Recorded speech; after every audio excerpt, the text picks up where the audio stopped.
మూడవసారి ప్రధానమంత్రి అయిండు. 12 సంవత్సరాల నుంచి ప్రధానమంత్రిగా కొనసాగుతున్నాడు. ఏనాడు కూడా ఈ పార్టీలు కానీ బీఆర్ఎస్ బీజేపీ మన స్థానిక సమస్యల్ని పరిష్కరించాలనో, మన మున్సిపాలిటీలలో సీసీ రోడ్లు వేయాలనో, అండర్ గ్రౌండ్ డ్రైనేజీ నిర్మించాలనో, లేకపోతే మన వీధి దీపాలను సరిదిద్దాలనో, అంతెందుకు పేద ప్రజల గుర్తింపైన రేషన్ కార్డు ఇవ్వాలన్న ఆలోచన కూడా ఈ పార్టీలు చెయ్యలేదు. ఇవాళ వార్డు మెంబర్ అయినా, సర్పంచ్ అయినా, మున్సిపల్ ఎన్నికలైనా భారతీయ జనతా పార్టీ నాయకులు మా మోడీ గారిని చూసి ఓటేయండి అని అడుగుతున్నారు.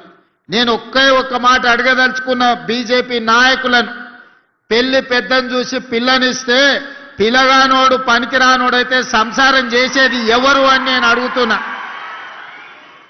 పెళ్లి పెద్ద మంచి చెడ్డ చెప్పడానికే ఉంటాడు కానీ సంసారం చేయాల్సింది, కుటుంబాన్ని నడపాల్సింది పెళ్లి పిల్లగాడే తప్ప పెళ్లి పెద్ద కాదు. అందుకే ఇవాళ మీ మున్సిపల్ ఎన్నికల్లో కౌన్సిలర్లు కానీ కార్పొరేటర్లు కానీ ఈరోజు మీ సమస్యల్ని పరిష్కరించాలి అంటే మోడీని చూసి ఓటేస్తే ఈ గల్లీలో ఉండే బోడిగాడు మనకు పని చెయ్యకపోతే పోయి మోడీని అడగగలమా మనము?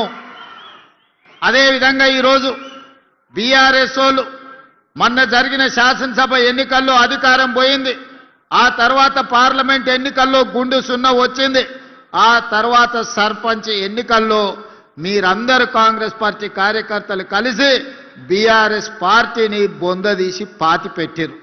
ఇక మా వల్ల కాదు కాంగ్రెస్ వాళ్ళతో గెలుచుడు, కాంగ్రెస్ తో పోటీ పడుడని బీఆర్ఎస్ వాళ్ళు పోయి ఈ రోజు అడ్డా మీది పైల్వాన్లను బీజేపీ వాళ్ళను అరువు తెచ్చుకున్నారు. ఇవాళ బీజేపీ వాళ్ళు బీఆర్ఎస్ వాళ్ళు కలిసి ఇంతకుముందే పెద్దలు శ్రీధర్ బాబు గారు చెప్పిండ్రు, తాండూరు మున్సిపాలిటీలో మనోహర్ రెడ్డి గారి సమక్షంలో చేరిన బీజేపీ నాయకులు మా బీఫాములు బీజేపీ ఆఫీసులో కాదు బీఆర్ఎస్ ఆఫీసులో మా బీఫాములు ఇస్తున్నారని. ఇంత భావ దారిద్ర్యం భారతీయ జనతా పార్టీకి దాపురించింది. ఎన్నికల్లో నిలబడి కొట్లాడాలి కానీ చీకటి ఒప్పందాలు చేసుకొని ఫెవికల్ బంధంతో ఈనాడు బీజేపీ బీఆర్ఎస్ వాళ్ళు కాంగ్రెస్ పార్టీని ఓడించాలని కుట్రలు చేస్తున్నారు. నేను అడగదలుచుకున్నా, 10 ఏళ్ళు మీరే ఉన్నారు, అన్ని మున్సిపాలిటీలలో మీ వాళ్ళే కౌన్సిలర్లు చైర్మన్లుగా ఉన్నారు. నిజంగానే మీరు సమస్యలు పరిష్కరించుంటే ఈనాడు తాండూరులో కానీ, పరిగిలో కానీ, వికారాబాద్లో కానీ, కొడంగల్లో కానీ మీరు అడగకుంటేనే మీ ఇంటికి వచ్చి ఓటేసి అయ్యా మీరు గొప్పలు మా మున్సిపాలిటీలో మా సమస్యల్ని పరిష్కరించారు మీకే ఓటేస్తామని ఇవాళ బీఆర్ఎస్ బీజేపీ వాళ్ళకు ఓటేసేటోళ్ళు. నిజంగానే కేసీఆర్ గారు నిధులు ఇచ్చి, నరేంద్ర మోడీ గారు నిధులు తెచ్చి ఈ మున్సిపాలిటీలను అభివృద్ధి చేసి ఉంటే ఇవాళ ఇల్లు తిరిగి వంగి వంగి దండాలు పెట్టాల్సిన పరిస్థితి బీజేపీకి బీఆర్ఎస్కు దాపురించేది కాదు. 12 ఏళ్ళు మోడీ ప్రధానమంత్రి గుండి చేయలేని పని ఇవాళ మీ గల్లీలో కార్పొరేటర్ కౌన్సిలర్ గెలిస్తే మోడీ వచ్చి మన సమస్యల్ని పరిష్కరిస్తాడా? 10 ఏళ్ళు ముఖ్యమంత్రిగా ఉన్న చంద్రశేఖరరావు, 10 ఏళ్ళు మున్సిపల్ మంత్రిగా ఉన్న కేటీఆర్ గారు మన మున్సిపాలిటీల వైపు ఎప్పుడైనా కన్నెత్తి చూసిండా? మన గల్లీలో ఉన్న మోరీ గురించి ఆలోచన చేసిండా? మన గల్లీలో కరెంటు లైటు వెలిగిందా లేదా అని ఎన్నడన్నా చూసిండా? ఏ రోజు రాలే.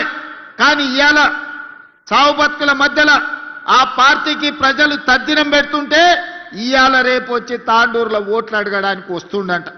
ఇన్నేళ్ల తర్వాత మేము గుర్తొచ్చినమా అని నేను అడుగుతున్నా. ఇన్నేళ్ళు ఈ వికారాబాద్ ప్రాంతం, ఈ తాండూరు కొడంగల్ ప్రాంతం ఏ రోజన్నా మీకు గుర్తొచ్చిందా?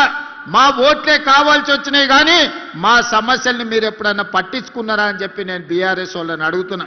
ఇంతకుముందు పెద్దలు ప్రసాద్ గారు ఒక మాట చెప్పిండ్రు. ఆనాడు డాక్టర్ వైఎస్ రాజశేఖర రెడ్డి గారు అధికారంలో ఉన్నప్పుడు ఆదిలాబాదులో మొదలైన ప్రాణహిత చెవెళ్లకు ఆదిలాబాదు నుంచి మొదలుపెట్టి తుమ్మిడిఎత్తి దగ్గర ప్రాజెక్టు నిర్మించి 14 లక్షల ఎకరాలకు నీళ్లు ఇవ్వాలి, 38,000 కోట్లతోనే ఆనాడు ప్రాణహిత చేవెళ్ల ప్రాజెక్టును ప్రారంభించారు.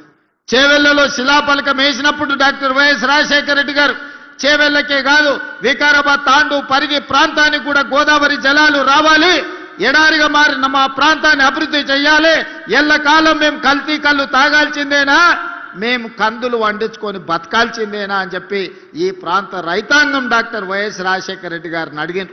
2009 ఎన్నికల సందర్భంగా కొడంగల్ ఎన్నికల ప్రచారంలో భాగంగా రాజశేఖర రెడ్డి గారు గోదావరి జలాలను కొడంగల్ వరకు తీసుకొస్తా అని ఆనాడు మాట ఇచ్చారు. ఆ తర్వాత వందల కోట్ల రూపాయల పనులు జరిగినాయి. చేవెళ్ల చుట్టుముట్టూత ప్రాంతంలో గోదావరి జలాలు తీసుకురావడానికి ప్రాజెక్టు పనుల మీద వందల కోట్ల రూపాయలు ఖర్చు పెట్టారు.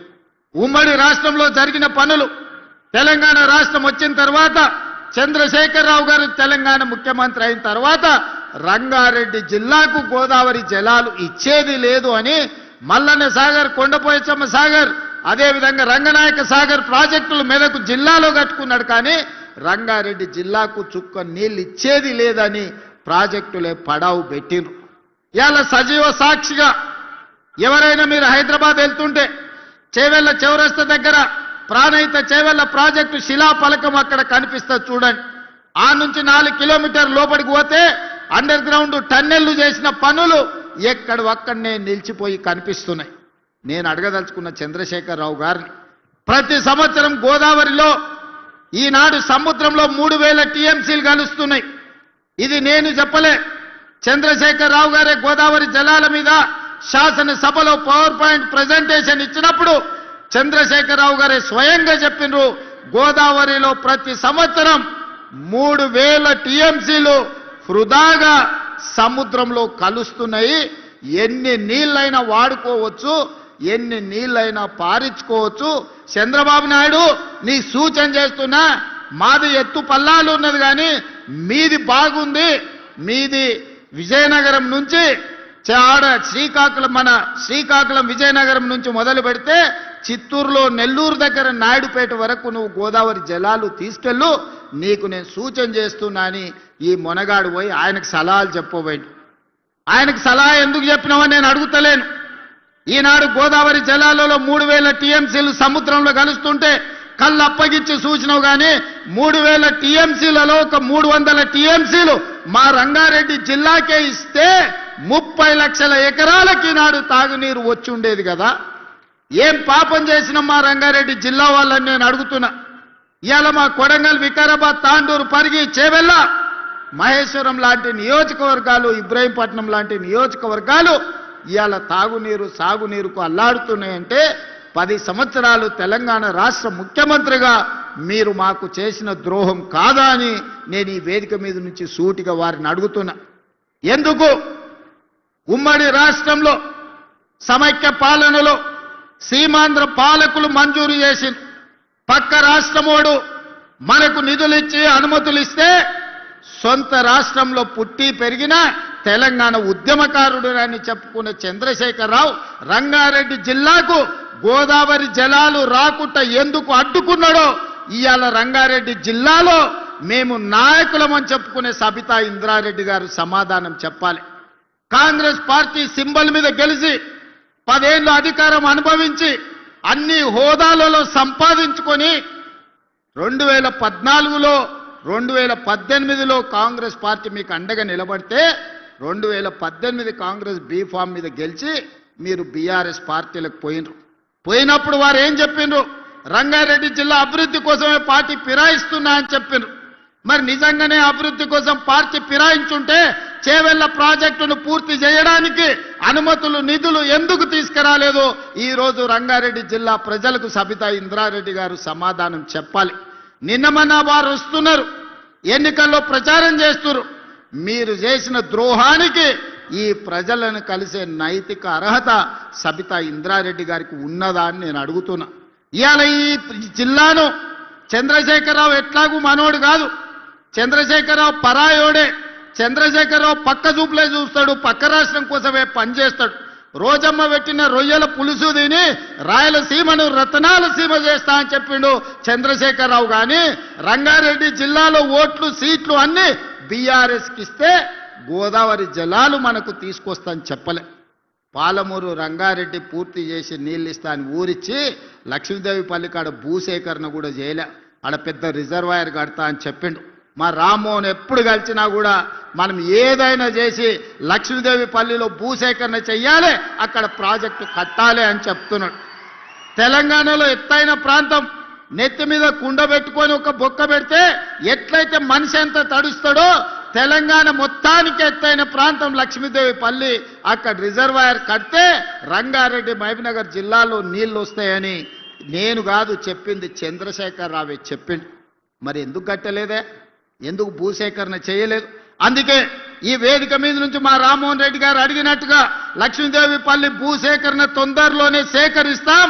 ఆ ప్రాజెక్టును కట్టడానికి అవసరమైన ప్రణాళికలను సిద్ధం చేస్తున్నాం. అదే కాదు, ఈనాడు ప్రాణహిత చేవెళ్ళ చంద్రశేఖరరావు నిర్లక్ష్యానికి రంగారెడ్డి జిల్లా బలైంది. అందుకే ఈనాడు తుమ్మిడిహెట్టి దగ్గర మొదలు పెట్టాల్సిన ప్రాజెక్టును చిన్న కాళేశ్వరం మేడిగడ్డ దగ్గరికి తరలించండి.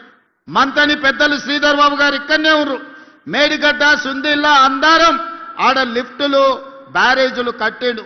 కానీ మంతని నియోజకవర్గానికి గుంట భూమి కూడా నీళ్ళు ఇవ్వలే. 1,00,000 కోట్ల రూపాయలు ఖర్చు పెట్టి కాళేశ్వరం కట్టిండు. కట్టిన కాళేశ్వరం 3 ఏళ్లలోనే కూలేశ్వరం అయింది. 1,00,000 కోట్ల రూపాయలు గోదావరిలో కలిసిపోయినాయి. కేసీఆర్కు ఆ కాళేశ్వరం దెబ్బకు ఎర్రవల్లిలో 1000 ఎకరాల ఫామ్ హౌస్ వచ్చింది. ఆయన కొడుకుకు జన్వాడలో ఫామ్ హౌస్ వచ్చింది. ఆయన బిడ్డకు శంకర్పల్లిలో ఫామ్ హౌస్ వచ్చింది. ఆయన అల్లుడు హరీష్ రావుకు మొయినాబాద్లో ఫామ్ హౌస్ వచ్చింది. సడ్డకుని కొడుకు సంతోషరావుకు ఇవాళ 1,000 కోట్ల రూపాయల వ్యాపారాలు వచ్చినాయి. మాకు మాత్రం గోదావరి జలాలు రాలేదు. గోదావరి జలాలను అడ్డం పెట్టుకొని గోదావరి జలాల ముసుగులో 1,00,000 కోట్లు ఖర్చు పెట్టి కాళేశ్వరం కట్టి 1,000 కోట్లు కొల్లగొట్టి మీరు ఫామ్ హౌస్లు కట్టుకున్నారు, మీరు వ్యాపారాలు పెట్టుకున్నారు, మీరు టీవీలు పెట్టుకున్నారు, మీరు పేపర్లు పెట్టుకున్నారు మీ గురించి గొప్పలు రాసుకోవడానికి. కానీ మాకు మాత్రం చుక్క నీరు రాలే. అందుకే ఈనాడు వికారాబాద్ జిల్లా నుంచి నాయకత్వం వహిస్తున్న నేను తెలంగాణ రాష్ట్ర ముఖ్యమంత్రిగా తెలంగాణ